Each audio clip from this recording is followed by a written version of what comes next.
हैदराबाद में समाजी तंजीम एसपीओ पारां ज़रात लाइव स्टॉक ऐं पाणी जे वसीलनि ज़रिए बहिराड़ी जी औरतुनि खे मुआशी हवाले सां मज़बूत करण लाइ शुरू कयल नए प्रोजेक्ट जी इफ़्तिताही तक़रीब मुनक़द कई वई। एसपीओ पारां मक़ामी होटल में मुनक़द कयल इफ़्तिताही तक़रीब में ज़रात खाते जो सूबाई वज़ीर Ismail Rahu, MPA Tanzeela Qambrani, women commission on status जी चेयरपर्सन नुज़रत शीरीन, एसपीओ जे रीजनल कोऑर्डिनेटर प्रभु सत्याणी, सुलेमान जी अबरो ऐं ज़ोया शेख समेत सियासी समाजी अॻवाननि तोड़े हारनि ऐं हारियाणियुनि शिरकत कई।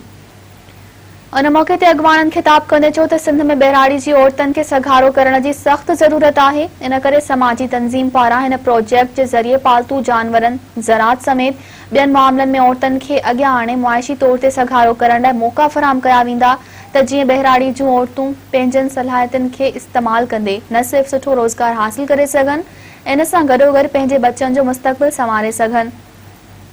अॻवाननि वधीक चयो त पाणी जे इंतज़ामकारी, ज़रई कमकार तोड़े पालतू जानवरनि जो समूरो कमकार औरतूं कनि थियूं। इन्ही करे हर शोबे में औरतुनि खे अॻियां अचणु घुरिजे।